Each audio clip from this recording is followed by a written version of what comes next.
When I was in high school, I first got into philosophy through something called philosophical pessimism. I guess it makes sense that, as an angsty high schooler who didn't have any friends, I found it enjoyable to read writers who disparaged the world, who deemed life worthless and rejected hopes for happiness. Maybe it's because I felt like they justified and legitimated all of my negative feelings, and I felt comforted by the idea that what I'm feeling is not an exception, but the inevitable course of things. And so I sought out as many of such philosophical pessimists as I could find. Schopenhauer, Patron, Zopfe, Leopardi, and there was one in particular that left an impression on me, Philipp Mainländer. I looked him up and immediately became interested when I read on the Wikipedia page that he had been credited with, quote, perhaps the most radical system of pessimism known to philosophical literature. His mysteriousness, due to the fact that I couldn't find any of his original works in English, only made me more fascinated. And ever since, even though I lost the interest in philosophical pessimism I had back then, I would still occasionally encounter his name without expecting it, even in the context of my much more recent interest in socialism, as Mainländer was an active figure on that front as well. So he never stopped haunting me, in large part because every single time I release a new video, there's a person who comments, "Do a video on Mainländer, I will keep asking until you do." Well, I hope you're happy because here it is.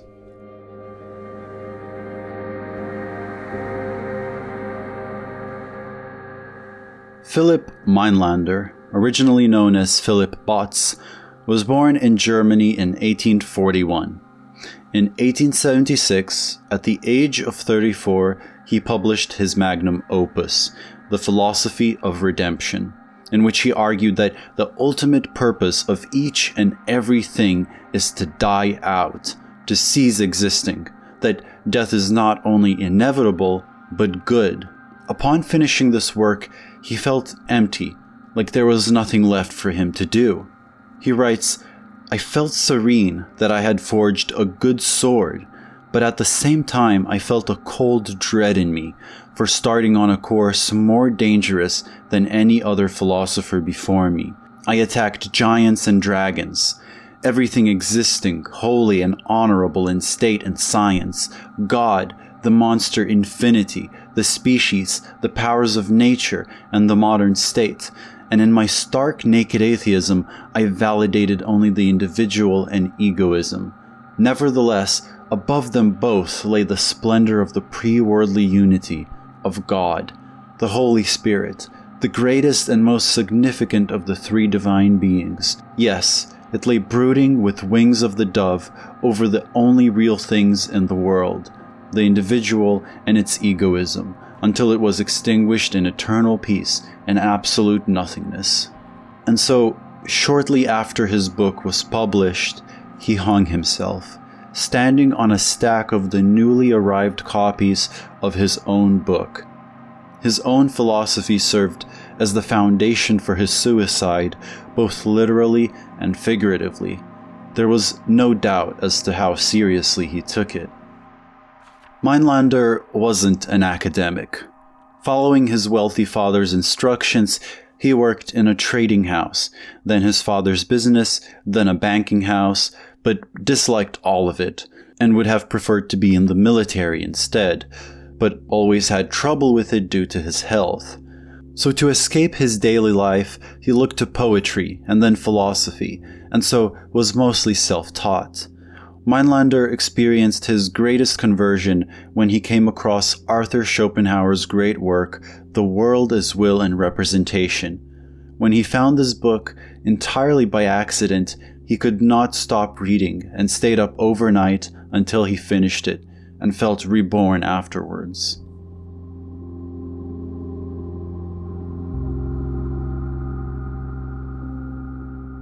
Around this time, Schopenhauer was beginning to be quite famous in Germany.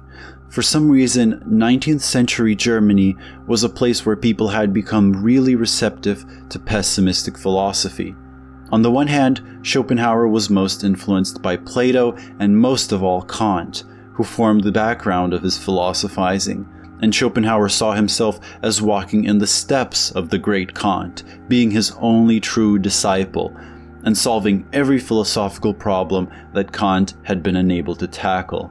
On the other hand, Schopenhauer was introduced to Buddhist and Hindu religious texts, and these had an immense effect on him as well. He was possibly the first popular Western philosopher to be so impressed by Buddha and the Upanishads that he placed them on par with the works of Kant and Plato. He used all these influences to produce, in true German fashion, a totalizing, unified, and systematic philosophy, including a metaphysics, an ethics, an aesthetics, and politics all in one book. But what was truly unique about Schopenhauer, and what he is most often remembered for, is his uncompromising pessimism, a kind of absolute cosmic pessimism, not about any particular thing, but about existence itself. Human life must be some kind of mistake. The truth of this will be sufficiently obvious if we only remember that man is a compound of needs and necessities hard to satisfy, and that even when they are satisfied, all he obtains is a state of painlessness, where nothing remains to him but abandonment to boredom. This is direct proof that existence has no real value in itself, for what is boredom but the feeling of the emptiness of life? A man is never happy, but spends his whole life in striving after something which he thinks will make him so. He seldom attains his goal, and when he does, it is only to be disappointed. He is mostly shipwrecked in the end, and comes into harbor with masts and rigging gone. And then, it is all one whether he has been happy or miserable, for his life was never anything more than a present moment always vanishing, and now it is over. If you try to imagine, as nearly as you can, what an amount of misery, pain, and suffering of every kind the sun shines upon in its course, you will admit that it would be much better if, on the earth as little as on the moon, the sun were able to call forth the phenomena of life, and if, here as there, the surface were still in a crystalline state. Schopenhauer's verdict on life was that it was fundamentally negative, that suffering was built into it, that pain predominated over pleasure, and that lasting happiness was an illusion. Life, in his view, mostly alternates between pain and struggle as we try to fulfill our desires, and boredom, which afflicts us whenever we have no immediate desires. The periods of satisfaction are few and far between, and are just as likely to be replaced by periods of disappointment, as the things we look forward to are never quite as good as we expect them to be. And yet, moments of suffering are often worse than we expect them to be. Schopenhauer pointed out, for instance, how we don't even notice the health of our entire body, and yet a single prick on the bottom of our foot suddenly directs all of our attention to it. Pain is not only more common than happiness, it demands itself to be felt and acknowledged much, much more violently. Nor did he think that there is any purpose to all of this. He believed that behind all appearances, the world is at bottom nothing but a boundless, indivisible, unchanging metaphysical force called will, as in to will something, willing or willingness. The sole characteristic of this will is to strive, and everything in this world expresses this will and its striving. Everything from a river that strives to flow, a plant that strives to reach towards sunlight, an animal that strives to catch its prey, or a human being striving to be fulfilled. And all of these strivings are ultimately fruitless, because the will is unchanging. It can never be satiated. It is by its very nature hungry for striving, and so no matter how many of your desires are fulfilled, it will never be enough, and you'll have new desires yet again. Although Schopenhauer believed that art and philosophy can give us temporary relief from this condition, the only permanent solution was to become an ascetic. He believed that it is possible for certain ascetics, by renouncing all of their desires, to extinguish the will, to detach themselves from the metaphysical basis of this world, and thereby to be released from suffering, living simply in the peace and calm of painless resignation. This, for Schopenhauer, was the height of virtue. So, earthly happiness is impossible. The best we can get is ascetic detachment. Nor is there salvation in the afterlife. The world is ruled not according to some benevolent plan, but by an irrational, impersonal, and unstoppable will. Nor is there hope or meaning in history, as Schopenhauer's rival Hegel believed. All historical periods and societies are in essence manifestations of the same metaphysical force, and so, just like that force, irrational, violent, and full of suffering. And even if most of our daily struggles were removed by some sort of progress, Schopenhauer believed that this would only make the meaninglessness of it all even more apparent and drive the majority to mental anguish. Although ignored at first and overshadowed by Hegel, in a few decades Schopenhauer's works grew in popularity immensely and kicked off an entire trend of German philosophical pessimism, characterized by the belief that non-existence is better than existence. Schopenhauer was responsible for making the value of life into a topic of debate in philosophy, and his works would end up having a decisive influence on Nietzsche in his formative years. Perhaps if it wasn't for Schopenhauer, we would have never seen the emergence of existentialist philosophy as we know it. Schopenhauer's popularity led to a line of 3 19th century German philosophers following directly in his footsteps, all of whom took from Schopenhauer some things and rejected others, but were all united in their pessimism.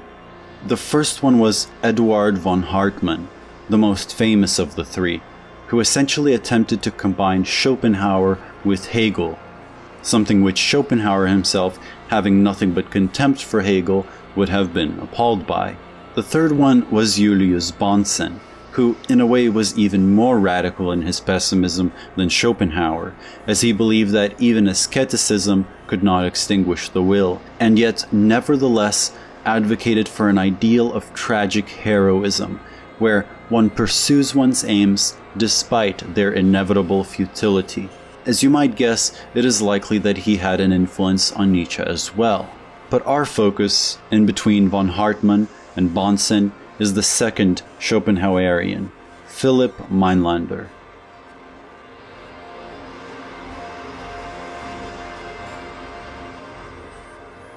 He took from Schopenhauer 2 main claims that he never abandoned: that non-existence is preferable to existence, and that what is most fundamentally real, and what we experience most immediately, is the will, the base behind all of our desires and experiences. But Mainländer wasn't just a follower of Schopenhauer, he was also a critic, and combined Schopenhauer's teachings with a wide range of influences.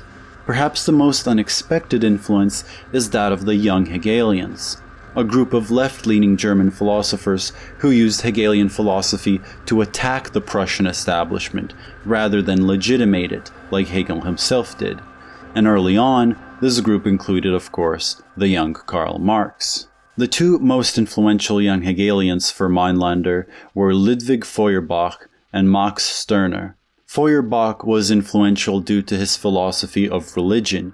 He had argued that religious beliefs were a reflection of the needs people had but were unable to fulfill. As humans would continue to increase their capabilities, they would move past the need for God and replace religion with humanism, the belief in humanity. Mainländer was inspired by this to develop his own philosophy of religion, arguing that religious development follows a historical pattern, in which cultures start with polytheism, then move on to monotheism or pantheism, and then reach the final stage in atheism, in which they finally recognize the true nature of the world. Although such historical accounts were, for obvious reasons, usually centered on Europe, Mainländer actually believed that the final stage had only been reached in 2 countries, India and Judea. However, Unlike the young Hegelians, Mainländer did not seek to reject religion in its entirety. He believed that the ethical teachings of humility and resignation, common to many major religions, were fundamentally correct, and wanted to rescue from religion this ethical core.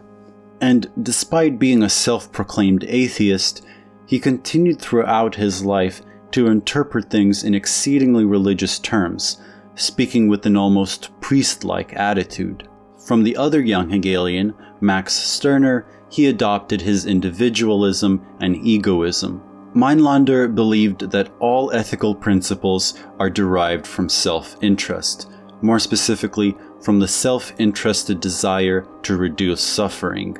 He believed that we are pursuing self-interest even in our most moral moments. For example, when we see a person suffering and have a strong urge to help them, it is because the sight of their suffering makes us indirectly suffer as well, and in helping them, we thereby seek to make ourselves feel better.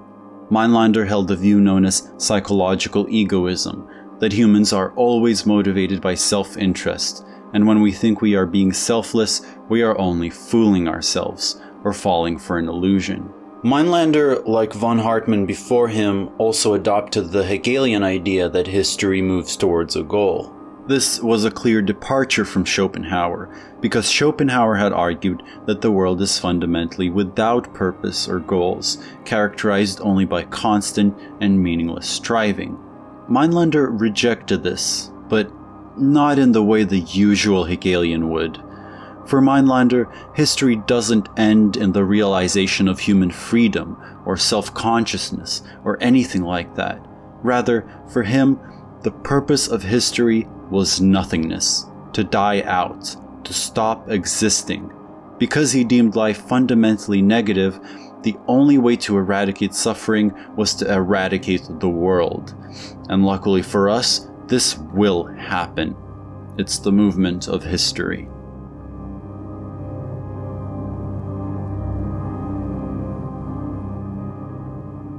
Here we approach perhaps the strangest and most mythical part of Mainländer's philosophy.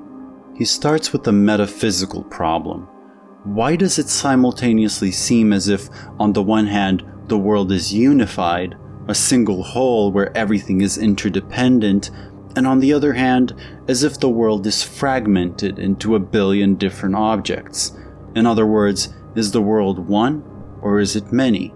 Engaging in some wild metaphysical speculation, Mainländer answers that it's not either one or the other, but that rather there is a continual movement from one to the other, from the one to the many. In the beginning of time, the world was nothing but a single undivided unity. However, a split occurred, and it began a process by which the world increasingly moves from unity to fragmentation, from the one to the many, from interdependence to independence, and from unfreedom to freedom.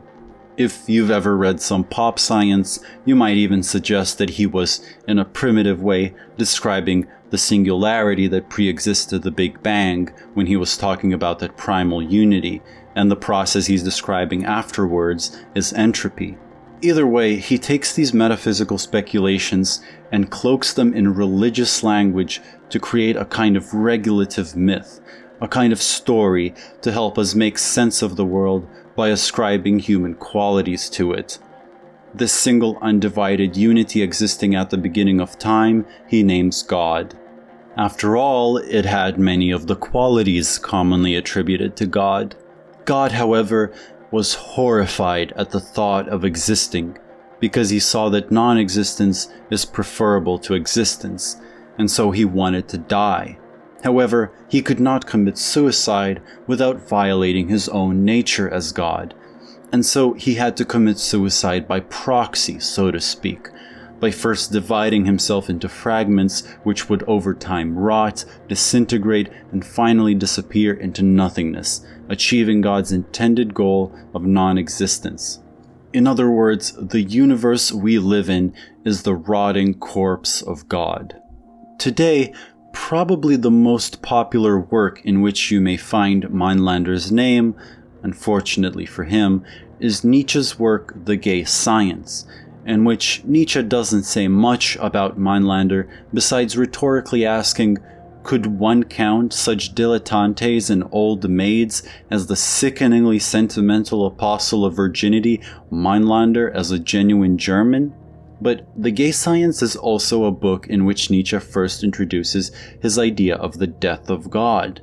Of course, Nietzsche's claim about the death of God had an entirely different meaning. It was a cultural statement, more so than a metaphysical one. But it seems highly plausible that the popular imagery used by Nietzsche had the unacknowledged influence of Philipp Mainländer. And Nietzsche did also try to tackle a similar problem to what Mainländer had approached earlier, namely how to deal with a culture that is still in need of the orientation and meaning provided by religion, but is growing increasingly skeptical of religious ideas. Mainländer's answer to this was to secularize religion, maintain the discourse and practice of religion, but on a secular basis, and he did this in very unusual ways. For example, he accepts the Christian doctrine that God has a plan, that the universe is governed ultimately for the good, but obviously in quite a different way, because everything eventually leads to death, and nothingness is preferable to existence as it lacks all suffering. The universe does in fact tend towards the good. The bliss of nothingness is also how he interpreted Christ's teachings about heaven. What heaven really is, stripped of all religious mystifications, is the peace and quiet of eternal nothingness, devoid of all suffering and worry. It's a form of redemption open to anyone and awaiting us all. Mainländer transforms Christianity into the worship of death.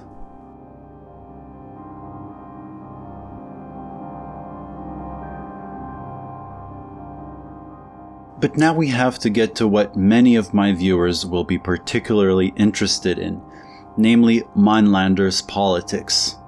His politics wouldn't be interesting if it wasn't for the rest of his beliefs and his position as one of the German pessimists.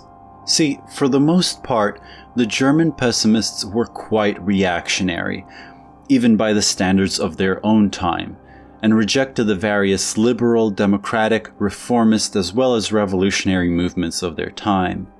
It makes sense how a rejection of political liberation would be connected to their pessimism. After all, if, like Schopenhauer, you believe that every human society is in essence an expression of the same metaphysical will, that suffering is ineradicable, and redemption can only be achieved by certain rare individuals who resort to a life of asceticism, then political movements that aim at a radical transformation of society are merely wasting their time.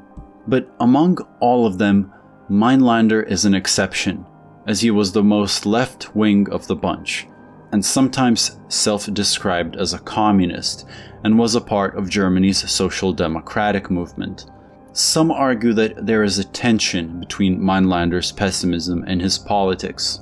After all, wouldn't a political system that satisfies everyone's basic needs only prolong people's lives and delay the goal of non-existence? Whether or not there is a tension, both Mainländer's politics and his worship of death fundamentally stem from the same source, his desire to reduce human suffering. Sure, universal death is the only thing that eradicates suffering completely, but until then, we may as well reduce the suffering of those who are still living, and a socially organized society would be a significant step in that direction. However, I must lay out exactly what Mainländer understood by socialism or communism. We shouldn't assume, as some are likely to do, that this was Marxist communism. In fact, Mainländer never refers to Marx, nor was it anarcho-communism. This was a time when political radicals were still trying to find their place among the numerous competing socialisms and communisms.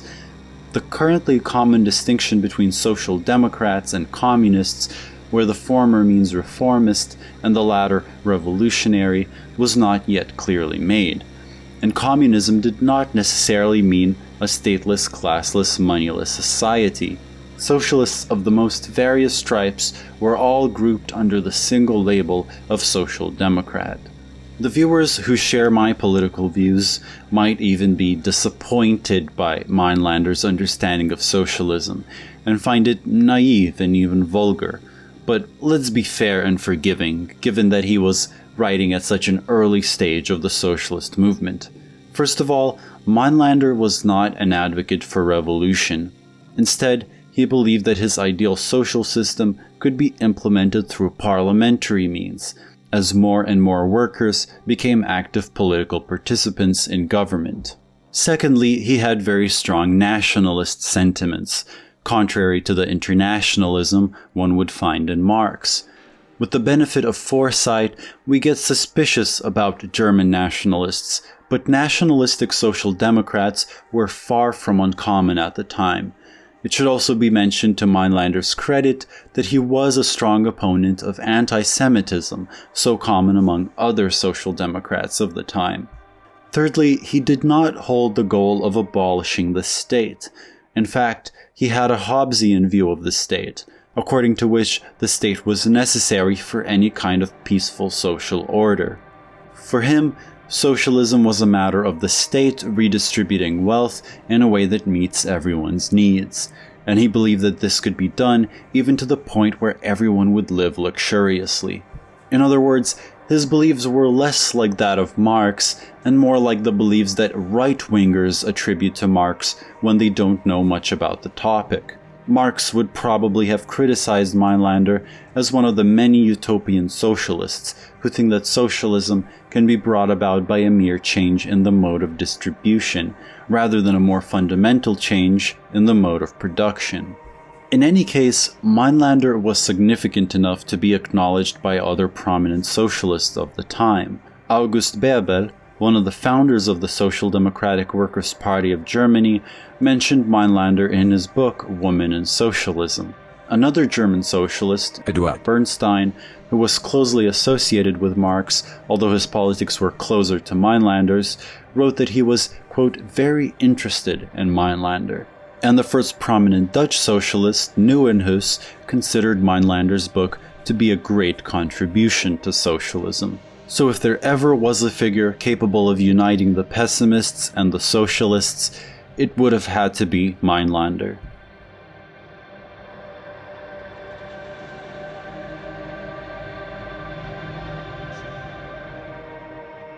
Towards the end of his life, after Mainländer had written his magnum opus and was doubting whether he still had a reason to live, his final consideration was whether he should dedicate his life to strengthening Germany's social democratic movement, and he wrote down addresses to the German workers for that purpose. But for whatever reason, that plan didn't work out. Mainländer could not see another reason worth living for, and took his own life at the age of 34. Thus ended the life of perhaps the strangest figure among the German pessimists. He was the only one of them who took his pessimism to its ultimate conclusion, and yet despite his gospel of death and his ascetic tendencies, he did not argue for political resignation or quietude, and did not give up hopes for political progress. He was an incredibly paradoxical thinker in general. On the one hand, he described his religious view as a stark, naked atheism. On the other, he continued to think in largely religious terms, describing himself as a messiah and seeing in events the guidance of providence. Even as he describes the world as the decaying body of God, he continues to worship that God, even describing it as the Holy Spirit, and speaking of it with religious veneration. His outwardly pessimistic view that history is a process of increasing death and decay was accompanied by his optimism regarding the belief that the world has a purpose, a final goal which it will inevitably reach, and his praise of absolute egoism was accompanied by a personal ideal of absolute sacrifice. As I said in the beginning, I used to find comfort in works of philosophical pessimism because they helped me accept the negative things I felt as being just the regular course of life. However, since then I've learned that there is a danger in universalizing one's experiences too much. Sure, everyone feels suffering, but not everyone suffers to the same extent, or for the same reasons, or equally justifiably. And I've learned since then also the importance of historicizing, how important it is to see how the things we feel are a product of a particular time and place, and a particular form of social organization. And once you realize this, you also realize that perhaps your suffering isn't just the regular course of events, that instead your suffering is a condemnation of the present state of things and a demand for change. And although acceptance may give you comfort, only the refusal to accept can bring change. If we realize that change is possible, we also realize that pessimism of the kind discussed can often be used as a sedative beneficial to those who rule over us, to sedate us into accepting the status quo as something inevitable. Schopenhauer may argue that everyone suffers, but did he suffer as much as the Germans who were working in mines and factories? And he may argue that all desire should be extinguished, but did he ever extinguish his own desire to maintain all the wealth he had? Perhaps the paradoxical thought of Mainländer itself makes more sense if we historicize and situate him as someone trying to cope with modernity, trying to make sense of religious traditions in a time when religious belief was quickly being delegitimized, and trying to make sense of historical development where unprecedented advancements in technology and productivity were accompanied by increasing misery among the poor.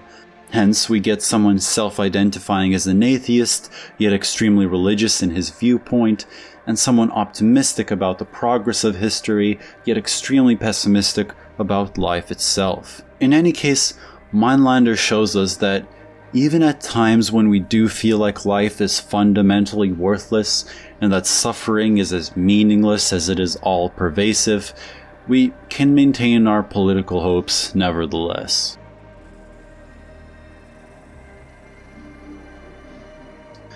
So, when I first discovered Mainländer, there was absolutely no English translations of his texts available. People discovering him now are a bit luckier, because there is an incomplete translation of Philosophy of Redemption available online. It is, however, an independent, amateur translation, and so by no means perfect. But according to Wikipedia, an official English translation is also in the works. For those who speak Spanish, there is also a Spanish translation of Philosophy of Redemption out there. The best piece of secondary literature on Mainländer, which is what I drew from most in this video, is a chapter on Mainländer from Weltschmerz by Frederick C. Beiser. Let's hope that in the future we'll have lots more material on this fascinating thinker. And now, I'd like to thank my patrons. Apply Quine That Doesn't Work on 37th Call, A Pronounceable Name, Alec Radford, and most importantly, Andre Oliva, Bathild and Daff, Christian Pasco, Christopher, Clark Fletcher, Connor D., Dan Beaver, Daniel Zotner, Dinka Pignon, Dom Scout Yuchio, Son, Evie Rosk, Ian Dent, Edison Hua, Enrico Malatesta, Ethan Hastings, Gary Coulter, George Soros, Greg